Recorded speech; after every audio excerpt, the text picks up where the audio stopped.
देखिए फ्रेंड्स, आपके सामने ये दो सिलेबस हैं। हमने इसमें ancient culture and civilisation of Rajasthan complete कर लिया है, हिस्ट्री फ्रीडम स्ट्रगल ये वाला सेक्शन कंप्लीट कर लिया है, इंटीग्रेशन ऑफ राजस्थान कंप्लीट कर दिया है। आज हम पढ़ने जा रहे हैं लोक देवता का सेकंड पार्ट। इससे पहले हम फर्स्ट पार्ट चैनल पर ऑलरेडी अपलोड कर चुके हैं। जिन्होंने ये नहीं देखा, सबसे पहले इसको कंप्लीट कर लीजिए। आ जाइए, बिना देरी करे स्टार्ट करते हैं आज का लेक्चर। आ जाइए स्टूडेंट्स, अब देखते हैं राजस्थान प्रदेश के प्रमुख लोक देवता। देखिए स्टूडेंट्स, हम पढ़ रहे थे पंचपीर। पंचपीर में हमने पढ़े थे हड़बू जी, गोगा जी, रामदेव जी, मांगलिया मेहा जी एंड पाबू जी। इनको याद करने की हमने ट्रिक बनाई थी। क्या ट्रिक बनाई थी? देखिए, हमने बोला था राम क्या है, गोपाल है। बोलिए, आप भी बोलिए मेरे साथ, राम गोपाल है। तो देखिए, रा से रामदेव जी, माँ से मांगलिया मेहा जी, गो से गोगा जी, पा से पाबू जी, ह से हड़बू जी हमने याद करे थे। तो देखिए, जिनने भी ये वीडियो नहीं देखा है, सबसे पहले इसको कंप्लीट कर लीजिए। इस वीडियो का लिंक हमने कमेंट सेक्शन में मेंशन कर दिया है। ये लोक देवताओं का पार्ट फर्स्ट हो गया। आज हम इसका करने जा रहे हैं पार्ट सेकंड। आ जाइए, बिना देरी करे स्टार्ट करते हैं। देखिए, हमने ये क्वेश्चंस दिए थे आपको, आपके लिए होमवर्क दिया था कि रामदेव जी ने जीवित समाधि ली थी, तो वो स्थान बताना था कि उन्होंने जीवित समाधि कहाँ ली थी। तो इसका आंसर है राम सरोवर रुणेचा। यहाँ पर जीवित समाधि ली थी इन्होंने। ये कहाँ पड़ेगा? जैसलमेर में पड़ेगा। आ जाइए, नेक्स्ट देखते हैं। आ जाइए स्टूडेंट, अब देखते हैं राजस्थान के लोक देवता पार्ट सेकंड। देखिए, हम पढ़ने जा रहे हैं देव नारायण जी।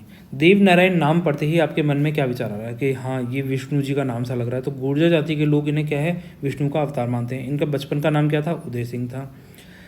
इन्हें आयुर्वेद का ज्ञान था और ये बहुत ज़्यादा इंटेलिजेंट लोक देवताओं में से एक हैं। ये एकमात्र लोक देवता है जिनका जन्म मालासेरी गांव असींद भीलवाड़ा में हुआ था। देखिए, भीलवाड़ा से कौन सी नदी गुजरती है? बनास। ठीक है, और बनास की ट्रिब्यूटरीज हैं जैसे डारी, खाई नदियां हैं, उन्हीं किनारों पर इनका मंदिर भी है। आ जाइए, इनके बारे में आगे देखते हैं। देखो, सवाई भोज इनके पिताजी का नाम था और सेंडू खाटानी इनकी माता जी का नाम था। इनका घोड़े का नाम क्या था? लीलागर। अब ये बोल सकते हैं देव नारायण जी की लीला है निराली, मतलब विष्णु जी की लीला है निराली, तो इनके घोड़े का नाम क्या होगा? लीलागर नाम हो गया। इनकी पत्नी इनको कहाँ मिली थी? पीपल के वृक्ष के नीचे मिली थी, पीपल दे नाम हो गया। ठीक है, पत्नी का नाम क्या हो गया? People they. तो आप बस ट्रिक बना के याद करिए कि घोड़े का नाम क्या हो गया, क्योंकि देव नारायण जी की लीला है निराली निराली, तो इनके घोड़े का नाम लीलागर। पत्नी पीपल के नीचे मिली थी, पीपल के वृक्ष के नीचे, तो पीपल दे नाम आ गया। इनका मुख्य मंदिर खारी नदी के किनारे, कौन सी किसकी ट्रिब्यूटरी है? खारी, बनास की ट्रिब्यूटरी है कि असींद भीलवाड़ा में, जहाँ इनकी मूर्ति की जगह किसकी पूजा होती है? बड़ी ईंटों की पूजा होती है और पूजा में नीम की पत्तियों का प्रयोग किया जाता है। और जब इनके प्रसाद बांटे जाते हैं तो उसमें छाछ राबड़ी प्रसाद के रूप में चढ़ाते हैं। तो दूसरा मंदिर कहाँ है? देवधाम जोधपुर या निवाई टोंक में है। अब ये टोंक कहाँ है? भीलवाड़ा ये हो गया, भीलवाड़ा के ऊपर जस्ट टोंक हो गया। तो सारी नदियाँ कहाँ से आ रही हैं? वहीं से आ रही हैं। तो टोंक की नदियों भी हो जाएंगी, जैसे मासी, बाड़ी, खारी नदियों के संगम पर इनका दूसरा मंदिर लोकेटेड है। क्या नाम है? देवधाम जोधपुरिया। आ जाइए, यहाँ से देखिए, यहाँ पर प्रतिवर्ष भाद्रपद शुक्ल सप्तमी को किनका? देव नारायण जी का मेला भरता है। अपन ने जब रामदेव जी के बारे में पढ़ा था तो हमने ये पढ़ा था कि इनका मेला कब भरता है? भादों की शुक्ल द्वितीया से लेकर एकादशी। पीछे मैंने क्या है, ये 11 को 10 लिख दिया, तो आप थोड़ा ध्यान रखें। पार्ट 1 में जब आप देखेंगे तो वापस से रिकॉल कर लें कि हम 2 तारीख से लेकर 11 तारीख की बात कर रहे हैं। अब देखिए, यहाँ पर है कि रामदेव जी का मेला कब भर रहा है? द्वितीया से लेकर एकादशी तक भर रहा है। और यहाँ पर देवनारायण जी का मेला कब लगता है? शुक्ल भादों की है, भादों की शुक्ल सप्तमी को। तो हम ये कह सकते हैं कि इसके बीच में 7 तारीख को भर रहा है। रामदेव जी का जब मेला भरता है उसी के बीच में देवनारायण जी का मेला भी भरता है। अब देखिए, राजस्थान की जो सबसे पुरानी फड़ है वो किनकी है? इन्हीं की है। सबसे बड़ी फड़ भी क्या है? इन्हीं की है। और जब हमने रामदेव जी के बारे में पढ़ा था तो हमने ये पढ़ा था कि रामदेव जी के लोकगीत सबसे बड़े हैं। तो बस इस तरीके से आप थोड़ा सा कंपैरिजन करेंगे तो आपको चीज़ें याद रहेंगी। जैसे पढ़ते समय देवनारायण जी के भोपे कौन से वाद्य यंत्र का इस्तेमाल करते हैं? जंतर का इस्तेमाल करते हैं। तो ये बहुत ज़्यादा इंपॉर्टेंट है, याद कर लीजिए। आ जाइए, नेक्स्ट देखते हैं। आ जाइए स्टूडेंट्स, अब पढ़ते हैं तेजा जी। देखिए स्टूडेंट, तेजा जी आपके एग्जाम पॉइंट ऑफ व्यू से बहुत ज़्यादा इंपॉर्टेंट है, क्योंकि पंचपीरों में जरूर इनका नाम भी जोड़ दिया जाता है, पर ये पंचपीरों में नहीं आते। परंतु फिर भी ये राजस्थान में बहुत लोकप्रिय देवता हैं। और इनका जन्म नागौर में हुआ था और इनकी मृत्यु अजमेर में हुई थी सांप के काटने से। आ जाइए, इनके बारे में पढ़ते हैं। देखिए, ये राजस्थान में सर्वाधिक महत्वपूर्ण लोक देवता हैं। इन्हें धूलिया पीर, सांपों का देवता, काला बाला का देवता, कृषि कार्य उपकारक देवता आदि नामों से जाना जाता है। इनका जन्म कहाँ हुआ था? खड़नाल गांव नागौर में हुआ था। ये 50 बार पूछा गया है कि इनका जन्म कहाँ हुआ था, लोकेशन पूछी जाती है, तो याद कर लीजिए, खड़नाल गांव नागौर में। माघ शुक्ल चतुर्दशी के दिन इनका जन्म हुआ था। इनके पिताजी का नाम ताहड़ जी, माताजी का नाम राम कुंवरी, पत्नी का नाम है पेमल। और पेमल नाम बहुत बहुत बहुत ज़्यादा इंपॉर्टेंट है, एग्जाम में बहुत पूछा जाता है। इनकी घोड़ी भी बहुत ज़्यादा इंपॉर्टेंट है, लीलन घोड़ी। इनकी घोड़ी का नाम क्या है? लीलन। इनके पुजारी घोड़ला, पुजारी भी पूछे जाते हैं एग्जाम में, तो आपको क्या याद रखना है? पत्नी का नाम याद रखिए, घोड़ी का, पुजारी का, वैसे सभी याद रखना है, पर ये बहुत ज़्यादा इंपॉर्टेंट है। इनके स्थान को क्या कहा जाता है? थान कहा जाता है। इनके गीत तेजा टेर कहलाते हैं। इनकी मृत्यु सुरसरा किशनगढ़ अजमेर नामक गांव में हुई थी सांप के डसने के कारण। परबतसर नागौर में प्रतिवर्ष तेजा दशमी कब मेला लग रहा है? परबतसर कहाँ है? नागौर में पड़ता है। तेजा दशमी अब अपन ने पढ़ा भादों की शुक्ल द्वितीया से लेकर 11 तक हमने पढ़ा रामदेव जी का मेला लगता है। और भादों की ही शुक्ल सप्तमी को किसका मेला लगता है? देवनारायण जी का। और भादों की ही शुक्ल दशमी को मेला किसका लगेगा? तेजा जी का। बस इतना याद कर लीजिए आप ट्रैक लिंक करके, तो आपको ये सारी चीज़ें याद रहेंगी। भादो शुक्ल दशमी को मेला लगता है और उसी को ही तेजा दशमी कहा जाता है। आप वीर तेजा जी के नाम से बोलिए 10 10 10 10 10, तो 10वें दिन, ठीक है। तेजा जी का पवित्र तीर्थ स्थल बांसी दुगारी बूंदी में है।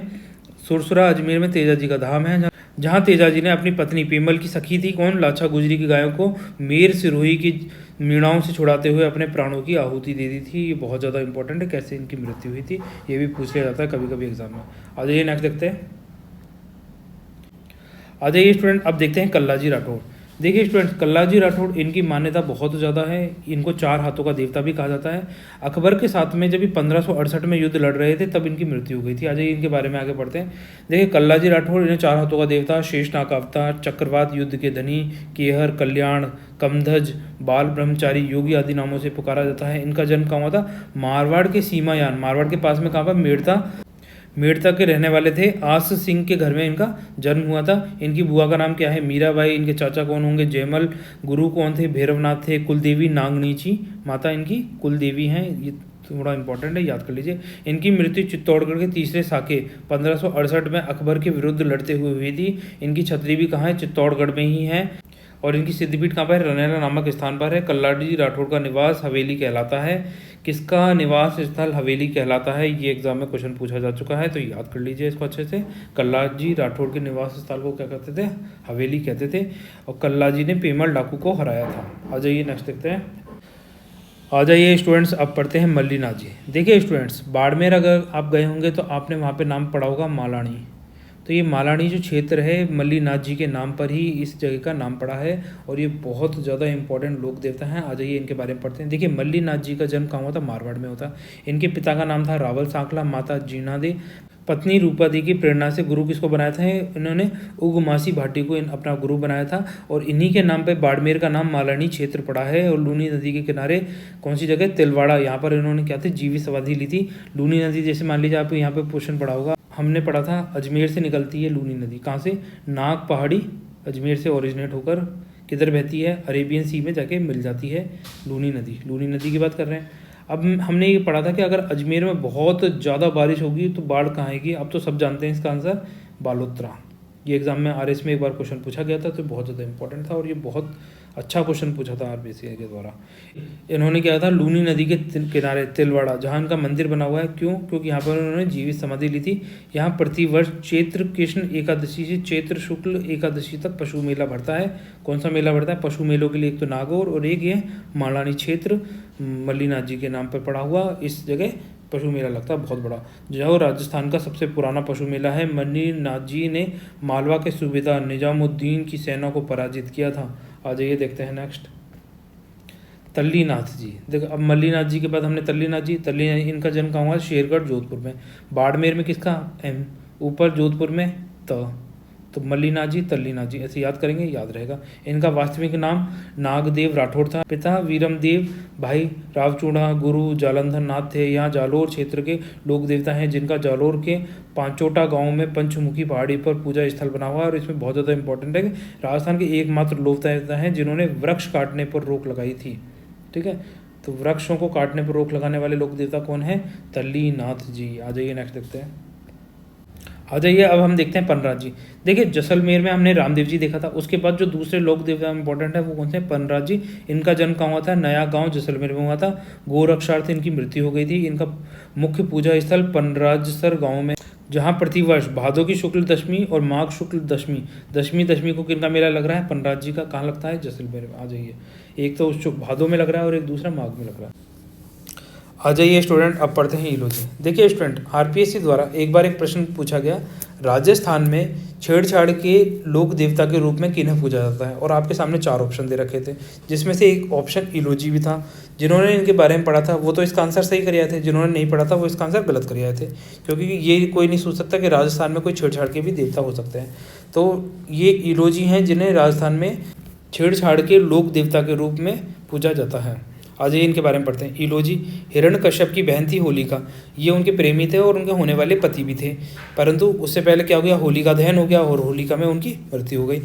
मारवाड़ क्षेत्र में छेड़छाड़ के लोक देवता के रूप में पूजा जाता है। ये कुंवारे थे, क्यों? क्योंकि अपन ने देखा कि होलिका की तो मृत्यु हो गई थी, परंतु महिलाएं, जो कुंवारी स्त्री या फिर शादीशुदा स्त्री, दोनों ही इनकी पूजा करती हैं, साथ साथ पुरुष भी इनकी पूजा करते हैं। महिलाएं इसलिए पूजा करती हैं क्योंकि उन्हें अच्छे पति की प्राप्ति हो, पुत्र की प्राप्ति हो। पुरुष की पूजा करते हैं, पुरुष पूजा करते हैं अच्छी पत्नी की प्राप्ति हो और संतान की प्राप्ति हो, इसीलिए इनकी पूजा की जाती है। आ जाइए नेक्स्ट देखते हैं। आ जाइए, आप देखते हैं बग्गी जी। देखो, बग्गी जी का जन्म जाट परिवार में हुआ था और ये क्या थे, मुसलमान लुटेरे थे, उनसे गायों को बचाते हुए इनकी मृत्यु हो गई थी। आज इनके बारे में पढ़ते हैं। इनका जन्म रीडी गांव, जांगल प्रदेश, बीकानेर में जाट परिवार में हुआ था। इनके पिता राममोहन व माता सुल्तानी थी। जाखड़ जाट समाज के कुल देवता हैं ये। किनके? जाखड़ समाज के। प्रति वर्ष बीकानेर में श्री डूंगरगढ़ तहसील के बग्गी गांव में 14 अक्टूबर को इनका मेला लगता है। कभी आप बीकानेर जाएं तो इनका मेला जरूर दिख रहा है। मुस्लिम लुटेरों से गायों की रक्षार्थ हेतु इन्होंने अपने प्राणों को न्यौछावर कर दिया था। आज ये देखते हैं नेक्स्ट। आ जाइए स्टूडेंट, अब देखते हैं देव बाबा। ये आप देख सकते हैं देव बाबा हैं। देव बाबा मेवात क्षेत्र किधर पड़ेगा? अलवर भरतपुर वाली साइड में मेवात क्षेत्र पड़ता है। ठीक है। ग्वालों के देवता, पशुपालकों के पालनहार के नाम से प्रसिद्ध हैं। क्यों? क्योंकि इन्हें बहुत ज़्यादा अच्छी चिकित्सा नॉलेज थी कि इनकी जानवरों का इलाज करते थे। ये एक तरीके से जानवरों के डॉक्टर बोल सकते हैं, क्योंकि इन्हें पशु चिकित्सा का अच्छा ज्ञान था। इनका मुख्य पूजा स्थल नगला जहाजपुर भरतपुर में है, जहाँ प्रतिवर्ष भाद्रपद शुक्ल पंचमी को साथ साथ चैत्र शुक्ल पंचमी को 2 बार इनका मेला भरता है। तो आप कभी जाएँ तो देख लीजिएगा।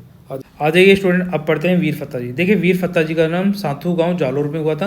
कौन से परिवार में? गज्जाणी परिवार में इनका जन्म हुआ था।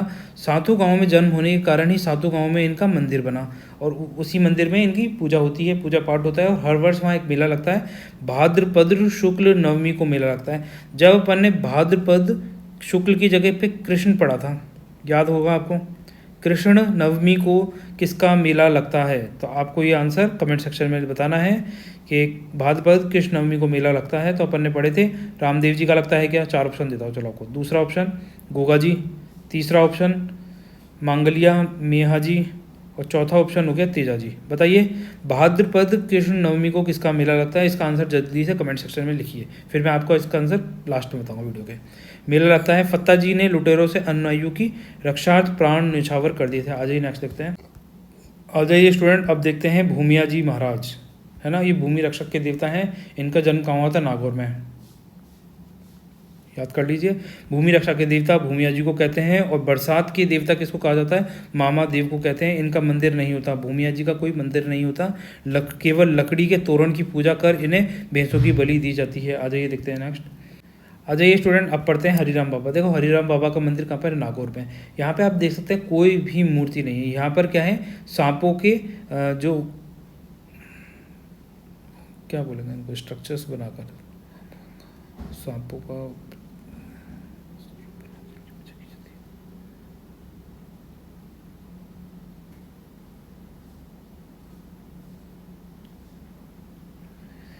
आ जाइए स्टूडेंट, अब देखते हैं हरिराम बाबा। देखिए, हरिराम बाबा का मंदिर कहाँ पर है? नागौर में। और ये बहुत ज़्यादा पॉपुलर है, बहुत ज़्यादा इनकी पूजा पाठ होती है, बहुत फेमस है, क्योंकि यहाँ पर कोई मूर्ति नहीं है। यहाँ पे अभी देख सकते हैं सांपों के बाबा बाबी की पूजा की जाती है। आज ये इनके बारे में पढ़ते हैं। हरिराम बाबा, इनका जन्म झरोना गाँव नागौर में हुआ था। इनके पिता रामनारायण, माता चांदनी देवी, वे गुरु भूरा थे। सुजानगढ़ से नागौर मार्ग पर झरोना गांव में इनका मंदिर है, जहां इनकी मूर्ति की जगह सांपों की बाबी और एवं बाबा के प्रतीक के रूप में इनके चरण कमल की पूजा की जाती है। तो आप यहाँ देख सकते हैं कि सांपों के चरण कमल के रूप में ही यहाँ पे पूजा की जा रही है, कोई मूर्ति नहीं है। आ जाइए नेक्स्ट देखते हैं। तो देखिए, बस यहाँ इतना ही था। आ जाइए, हमने एक क्वेश्चन पूछा था आपसे यहाँ पे। तो देखिए, भाद्रपद शुक्ल नवमी को किसका मेला भरता है? तो हमने पढ़ा था वीरफत्ता जी का, और क्वेश्चन में ये पूछा गया था कि भाद्रपद कृष्ण नवमी को किसका मेला भरता है। आपको 4 ऑप्शन दिए थे, रामदेव जी, गोगा जी, मंगलिया मिहा जी या तेजा जी। तो आपको इसका आंसर कमेंट सेक्शन में लिख दिया होगा। तो देखिए मैं इसका आंसर आपको बताता हूँ कि भादों की कृष्ण नवमी को मेला भरता है गोगा जी का। किसका? गोगा जी का। बस ऐसे ही याद करेंगे कि वीरफत्ता जी का शुक्ल नवमी है और गोगा जी का कृष्ण नवमी है। आ जाइए। तो देखिए फ्रेंड्स, अगर आपको हमारे द्वारा बनाए गए वीडियो पसंद आते हैं तो वीडियो को लाइक एंड शेयर कर दीजिए, चैनल को सब्सक्राइब कर लीजिए, और आपकी कोई कमेंट हैं, कोई क्वेरीज़ हैं, कोई सजेशन है तो आप उसके बारे में कमेंट सेक्शन में लिख सकते हैं। तो गाइज़ मिलते हैं नेक्स्ट लेक्चर में, तब तक के लिए बाय और खुश रहिए।